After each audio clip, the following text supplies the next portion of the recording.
கிறிஸ்தவர்கள் இஸ்ரேலுக்கு கண்மூடித்தனமான ஆதரவை வழங்கிக் கொண்டிருக்கின்றது தவறு என்று கூறுகின்றார் பிரபல வேதாகம ஆராய்ச்சியாளரான டாக்டர் வசந்தகுமார். இன்றைய காலகட்டத்தில் காசாவின் மீது, லெபனானின் மீது இஸ்ரேல் மக்கள் தொடுத்திருக்கிற போர் நியாயமான ஒன்றல்ல. இஸ்ரேல் புரிந்து வருகின்ற யுத்தங்களுக்காக கிறிஸ்தவர்கள் பிரார்த்தனை செய்வது பைபிளுக்கும் கிறிஸ்தவ நம்பிக்கைகளுக்கும் விரோதமானது என்றும் அவர் கூறுகின்றார். இப்ப இன்றைக்கு இஸ்ரேலில் அராபியர்கள் இருக்கிறார்கள், பாலஸ்தீனியர்கள் இருக்கிறார்கள், இஸ்லாமியர்கள் இருக்கிறார்கள். எனவே இவர்களை அந்த பிரதேசத்தை விட்டு துரத்த வேண்டும் என்று இஸ்ரேல் நினைப்பது வேத சத்தியத்திற்கே முரணானது.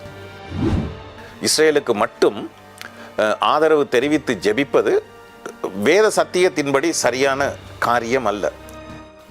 ஒரு இன மக்கள் யுத்தத்தில் வெற்றி பெற வேண்டும், இன்னொரு இன மக்கள் அழிய வேண்டும் என்று ஜெபிப்பதில் எந்த விதமான அர்த்தமும் இல்லை. பிரித்தானிய பைபிள் ஆராய்ச்சி மையத்தின் தலைவரும் பிரபல வேதாகம ஆராய்ச்சியாளரும் லண்டனில் உள்ள கிறிஸ்தவ சபையொன்றின் தலைமை போதகருமான டாக்டர் வசந்தகுமார் மைக்கேல் சொலமன் கூறுகின்ற சில அதிரடியான கருத்துக்களை சுமந்து வருகின்றது இன்றைய உண்மையின் தரிசனம் நிகழ்ச்சி.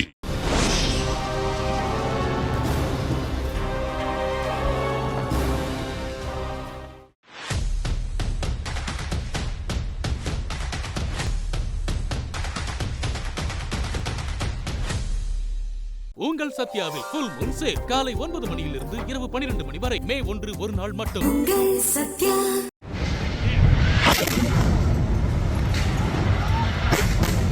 இன்று நடைபெற்று வருகின்ற யுத்தத்தில் பொதுவாக கிறிஸ்தவர்கள் இஸ்ரேலுக்கு முழுமையான ஆதரவை வழங்கி வருவதை காணக்கூடியதாக இருக்கின்றது. கண்மூடித்தனமான இஸ்ரேல் ஆதரவு. கிறிஸ்தவ நம்பிக்கைகளின் அடிப்படையில் இது சரியாக என்று டாக்டர் வசந்தகுமாரிடம் கேட்டேன். இஸ்ரவேலுக்காக ஜெபம் பண்ண வேண்டும் என்பது 122ஆம் சங்கீதத்தில் இருந்த ஒரு வசனத்தை ஆதாரமாக வைத்து கிறிஸ்தவர்கள் செய்கின்ற காரியம். எருசலேமின் சமாதானத்துக்காக வேண்டிக் கொள்ளுங்கள் என்று அந்த சங்கீதத்தில் இருக்கிறது. ஆனால் அந்த சங்கீதத்தை இஸ்ரவேலுக்காக ஜெபிப்பதற்கு உபயோகிப்பவர்கள் அந்த முழு சங்கீதமும் எதை குறித்து சொல்கிறது என்பதை கருத்தில் கொள்ளாதவர்களாக இருக்கின்றார்கள். இப்போ வேதத்தில் இந்த சங்கீதத்தை மட்டுமல்ல, வேதத்தில் இருக்கிற எந்த பகுதியை நாம் எடுத்தாலும் அது எதற்காக, எந்த சந்தர்ப்பத்தில், என்ன அர்த்தத்தில், யாருக்கு சொல்லப்பட்டது என்பதை நாம் பார்க்க வேண்டும். அந்த விதமாக பார்க்காமல் நாம் ஒரு வசனத்தை எடுத்து அதற்கு ஒரு அர்த்தம் கற்பிக்கின்ற நிலைமை தவறான போதனைகளையும் தவறான நடத்தை முறைகளையும் கொண்டு வந்து விடுகிறது. உண்மையில் இன்றைக்கு இஸ்ரவேல் மக்கள், அதாவது இஸ்ரவேல் நாட்டுக்காக கிறிஸ்தவர்கள் ஜெபிக்கின்ற ஜெபங்களும் அந்த விதமாகத்தான் இருக்கிறது. இப்போ புதிய ஏற்பாட்டில் அதற்கு முன்பு ஏன் இஸ்ரவேலுக்காக, எருசலேமுக்காக ஜெபம் பண்ண வேண்டும் என்பதை குறித்து அந்த சங்கீதத்தில் நாம் வாசித்தால், அந்த சங்கீதத்தின் முதல் வசனத்தை நீங்கள் பார்த்தீர்கள் என்றால், கர்த்தருடைய ஆலயத்திற்கு போவோம் வாருங்கள் என்று சொன்னபோது நான் மகிழ்ச்சியாக இருந்தேன், அப்படி என்று அந்த சங்கீதம் ஆரம்பமாகிறது. இது ஒரு பாட்டு. அந்த பாட்டின் தலைப்பில் பார்த்தீர்கள் என்றால் ஆரோகண சங்கீதம் என்று இருக்கிறது. அதற்கு முன்னும் பின்னும் உள்ள ஒரு சில சங்கீதங்கள் இந்த விதமாக ஆரோகண சங்கீதம் என்று ஒரு தலைப்பை பெற்றிருக்கிறது. ஆரோகண சங்கீதம் என்றால் சுர வரிசையில் ஏறுதல் என்று அர்த்தம். ஆரோகணம், இப்போ சங்கீதத்தில் ஆரோகணம் அவரோகணம் என்று இருக்குது. இது சுரவரிசையில் ஏறுதல். அது பாடல்களாக பாடப்பட்டதனால் இந்த சங்கீதங்கள் ஆரோகணம் என்ற பெயரை தமிழில் கொடுத்திருக்கிறார்கள். ஆனால் புதிய மொழிபெயர்ப்புகளில் ஏற்றத்தின் சங்கீதம் என்று மொழிபெயர்த்திருக்கிறார்கள். ஏனென்றால் இந்த சங்கீதங்கள் எல்லாம் அந்த காலத்தில் தூர இடங்களில் இருக்கிறவர்கள், அதாவது எருசலேம் நகரத்திற்கு தூர இடங்களில் இருக்கிறவர்கள் பண்டிகைக்காக எருசலேமுக்கு வரும்போது அவர்கள் இந்த சங்கீதங்களை பாடல்களாக பாடுவார்கள், ஜெபங்களாக ஏறெடுப்பார்கள். எனவே இது பிரயாண சங்கீதங்கள். எருசலேம் கொஞ்சம் உயர்வான மலைப்பகுதியில் இருந்தது. எனவே தூர இடத்திலிருந்து வருகிறவர்கள் கொஞ்சம் ஏறி வர வேண்டும். அதனால் அது ஏற்றத்தின் சங்கீதம், ஏறுகிற சங்கீதம் என்ற பெயரை கொடுத்திருக்கிறார்கள்.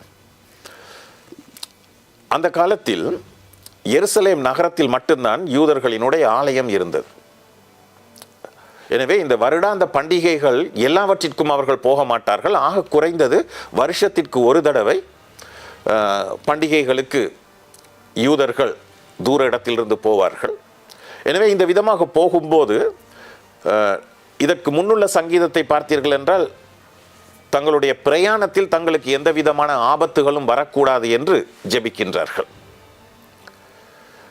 121ஆம் சங்கீதத்தை வாசிக்கும் போது அந்த விதமான ஒரு ஜெபமும் அந்த விதமான தேவனுடைய ஒரு ஆசீர்வாதமும் அந்த பாடலில் இருக்கிறது. இரண்டாவது, அந்த காலத்தில் அடிக்கடி யுத்தங்கள் ஏற்பட்டது, பல யுத்தங்கள் ஏற்பட்டது.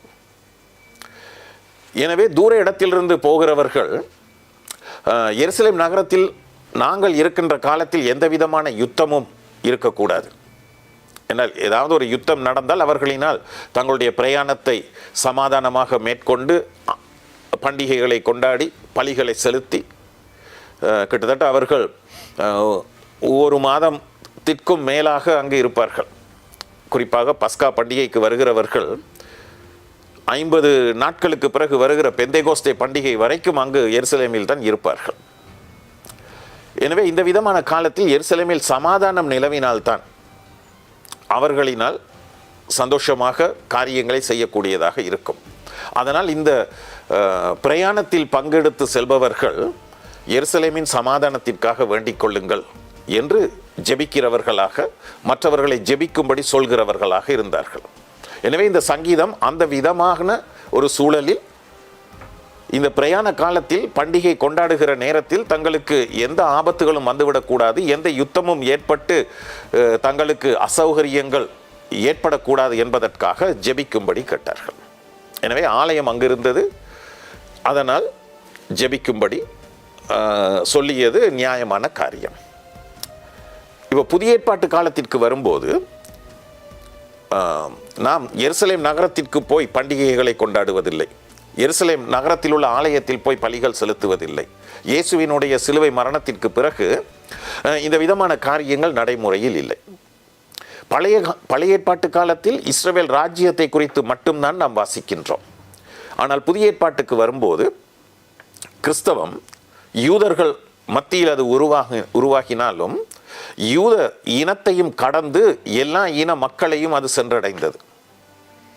அதனால் 1 தீமோத்தேயு 2ஆம் அதிகாரத்தில் ஆரம்ப வசனங்களை நாம் வாசித்தால் யாருக்காக ஜெபம் பண்ண வேண்டும் என்று சொல்லும்போது அங்கு எருசலேமுக்காக ஜெபியுங்கள் என்று சொல்லப்படவில்லை. நாம் எல்லா மனிதர்களுக்காகவும் ஜெபம் பண்ண வேண்டும் என்று சொல்லப்பட்டிருக்கிறது. நாம் சமாதானமாக வாழ்வதற்கு யார் நம்மை ஆட்சி செய்கின்றார்களோ அவர்களுக்காகவும் ஜெபம் பண்ண வேண்டும் என்றும் சொல்லப்பட்டிருக்கிறது. ராஜாக்களுக்காக, அதிகாரத்தில் இருக்கிறவர்களுக்காக ஜெபம் பண்ணுங்கள் என்று சொல்லப்பட்டிருக்கிறது. உண்மையில் அந்த புத்தகம் எழுதப்பட்ட காலத்தில், தீமோத்தேயுக்கு பவுல் எழுதிய அந்த கடிதம் எழுதப்பட்ட காலத்தில் அவர்கள் வாழ்ந்த பிரதேசம் எருசலேம் நகரமாக இருக்கவில்லை, ரோம ராஜ்யத்தில் இருந்த ஒரு பகுதியாக இருந்தது. எனவே ரோம அரசன் தான் அங்கு ஆட்சி செய்கிறவனாக இருந்தான். எனவே ரோம அரசனுக்காக ஜெபம் பண்ணுங்கள். உண்மையில் ரோம அரசர்கள் கிறிஸ்தவத்திற்கு எதிராக இருந்தார்கள். ஆனால் அவர்களுக்காக, அவர்களினுடைய நல்வாழ்வுக்காக, நல்ல ஆட்சிக்காக ஜெபியுங்கள், அப்பொழுது நாம் சமாதானமாக வாழலாம் என்று சொல்லப்பட்டிருக்கிறது. இப்போ வேதத்தை நாம் வாசிக்கும் போது எப்போதும் புதிய ஏற்பாட்டின் வெளிச்சத்தில் தான் பழைய ஏற்பாட்டை வாசிக்க வேண்டும். ஏன்னா பழைய ஏற்பாட்டு காலத்தில் ஏற்கனவே நடைபெற்ற காரியம், ஒரு குறிப்பிட்ட காலகட்டத்தில் நடைபெற்ற காரியம். ஆலயம் அங்கிருந்த காலத்தில் எருசலேம் ஆலயத்திற்காக, அங்கு எருசலேம் சமாதானத்திற்காக ஜெபித்தார்கள். இன்றைக்கு கிறிஸ்தவர்கள் முழு உலகத்திலும் இருக்கிறார்கள், லெபனானில் இருக்கிறார்கள். இப்போ லெபனானில் கிட்டத்தட்ட 30% அதிகமானவர்கள் கிறிஸ்தவர்களாக இருக்கிறார்கள். இஸ்ரேலில் அந்த அளவு கிறிஸ்தவர்கள் இல்லை, 1% என்று கூட நாம் சொல்லலாம். எனவே மிக மிக குறைவாகத்தான் இஸ்ரேலில் கிறிஸ்தவர்கள் இருக்கிறார்கள். லெபனானில் 30% அதிகமானவர்கள் இருக்கிறார்கள். அப்போ நாம் என்ன விதமாக ஜெபம் பண்ண வேண்டும்? இன்றைக்கு கிறிஸ்தவர்கள் ஜெபிக்கும் போது தங்களுக்காக மட்டும் ஜெபிக்கிறவர்களாக இருக்கிறார்கள். இஸ்ரவேலுக்காக அவர்கள் ஜெபிப்பதில் ஒரு காரணமும் இருக்கிறது.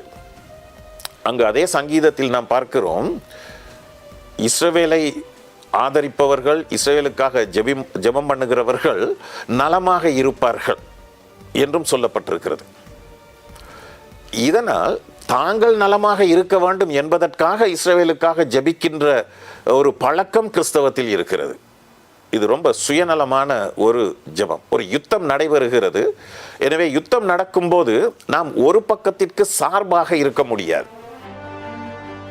காசா மீதான இஸ்ரேலின் யுத்தம், ஈரான் மீதான யுத்தம், சிரியா, லெபனான் போன்ற நாடுகளுக்கு எதிராக இஸ்ரேல் மேற்கொண்டு வருகின்ற யுத்தம், இப்படி இஸ்ரேல் மேற்கொண்டு வருகின்ற யுத்தங்கள் எல்லாமே ஏற்கனவே பைபிளில் கூறப்பட்டிருக்கின்றன என்றும், பைபிளில் கூறப்பட்டிருக்கின்ற தீர்க்க தரிசனங்கள் தான் தற்பொழுது நிறைவேறிக் கொண்டிருக்கின்றன என்றும் பல கிறிஸ்தவர்கள் கூறி வருகின்றார்கள். அது எந்த அளவுக்கு உண்மை என்று கேள்வி எழுப்பினேன்.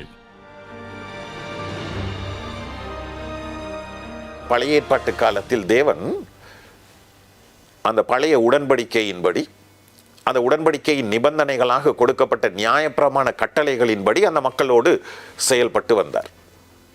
எனவே கட்டளைகளை கை கொண்டால் அவர்கள் ஆசீர்வதிக்கப்பட்டார்கள், கை கொள்ளாவிட்டால் தேவனுடைய தண்டனை வந்தது. வந்த தண்டனைகளில் ஒன்று என்னது? யுத்தத்தின் மூலமாக வருகிற அழிவு. இஸ்ரவேல் மக்கள் தேவனுக்கு விரோதமாக பாவம் செய்த காலத்தில், தேவனுடைய கட்டளைகளை கை கொள்ளாமல் வாழ்ந்த காலத்தில் அசீரியர்கள், பாபிலோனியர்கள், அதற்கு பிறகு கிரேக்கர்கள், ரோமர்கள் என்று வேறு ராஜ்யங்கள், வேறு இன மக்கள் இஸ்ரவேலை மேற்கொள்வதற்கு, இஸ்ரவேலை சிறை பிடிப்பதற்கு தேவன் அனுமதித்தார்.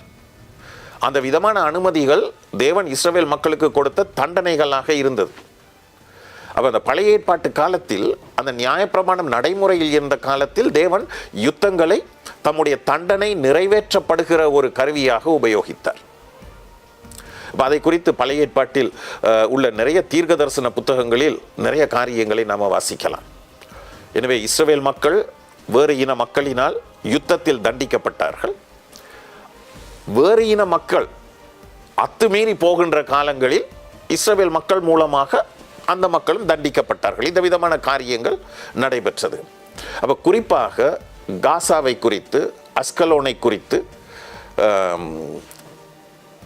சொல்லப்பட்ட தீர்க்க தரிசனங்கள் பழைய ஏற்பாட்டில் இருக்கிறது. ஆமோஸில் இருக்கிறது, எரேமியா தீர்க்க தரிசன புத்தகத்தில் இருக்கிறது. இந்த தீர்க்க தரிசனங்கள் எல்லாம் ஏற்கனவே நிறைவேறிய தீர்க்க தரிசனங்கள். இப்போ காசாவுக்கு எதிராக சொல்லப்பட்ட தீர்க்க தரிசனங்கள் எல்லாமே நிறைவேறிய தீர்க்க தரிசனங்கள். காசா அழிக்கப்படும் என்று சொன்ன காரியம் நிறைவேறியது. எனவே நிறைவேறிய தீர்க்க தரிசனத்தை மறுபடியுமாக இப்பொழுது நிறைவேறுகிறது என்று சொல்வது சரியான ஒரு வேத வியாக்கியான முறை அல்ல. அது தவறானது. ஏனென்றால் இன்றைக்கு நடக்கின்ற யுத்தத்தில் இந்த தீர்க்க தரிசனங்களை கிறிஸ்தவர்கள் காண்பித்து இந்த தீர்க்க தரிசனங்கள் நிறைவேறுகிறது என்று சொல்கிறார்கள். ஆனால் சரித்திரத்தை கொஞ்சம் பின்னோக்கி பார்த்தால், இதற்கு முற்பட்ட காலத்தில் நடந்த பல யுத்தங்களில், குறிப்பாக அமெரிக்கா ஈராக் நாட்டோடு ஏற்பட்ட ஒரு யுத்தம் கொஞ்சம் வருஷங்களுக்கு முன்பு நடைபெற்றது. அதற்கு முன்பு இரண்டாம் உலக மகா யுத்தம், அதற்கு முன்பு முதலாம் உலக மகா யுத்தம். இந்த விதமாக நடந்த பல யுத்தங்களின் போதும் இதே வேத வசனங்களை, இதே தீர்க்க தரிசனங்களை என்ன சொன்னார்கள்? இது நிறைவேறுகிறது என்று. எனவே இது முதலாம் உலக யுத்தத்தில் நிறைவேறியதா, 2ல் நிறைவேறியதா, இல்லை என்றால் பிறகு இடையில் நடந்த யுத்தங்களில் நிறைவேறியதா என்று யாரும் சிந்தித்து பார்ப்பதில்லை. ஆனால் இவைகளெல்லாம் ஏற்கனவே நிறைவேறி முடிந்த தீர்க்க தரிசனங்கள். எனவே இவற்றையெல்லாம் வைத்துக்கொண்டு இன்றைக்கு நடக்கின்ற யுத்தங்களை நியாயப்படுத்த முடியாது. அதாவது இஸ்ரேல் செய்கின்ற யுத்தங்களை எந்த விதத்திலும் நியாயப்படுத்த முடியாது. அவற்றை சரியான யுத்தங்கள், தேவன் தான் அவர்களுக்கூடாக இந்த யுத்தங்களை செய்கிறார் என்று சொல்ல முடியாது. இது பிரித்தானிய பைபிள் ஆராய்ச்சி மையத்தின் தலைவரும் பிரபல வேதாகம ஆராய்ச்சியாளரும் லண்டனில் உள்ள கிறிஸ்தவ சபையொன்றின் தலைமை போதகருமான டாக்டர் வசந்தகுமார் மைக்கேல் சொலமன் பரிமாறியிருந்த சில கருத்துக்கள். டாக்டர் வசந்தகுமார் கூறுகின்ற விடயம் பற்றி கிறிஸ்தவர்கள் என்ன நினைக்கின்றீர்கள்? கிறிஸ்தவர்கள் அல்லாதவர்கள் என்ன நினைக்கின்றீர்கள்? உங்கள் கருத்துக்களை பின்னூட்டத்தில் பதிவிட்டால் அவை பற்றிய மற்றொரு தேடலை மேற்கொள்வதற்கு உதவியாக இருக்கும்.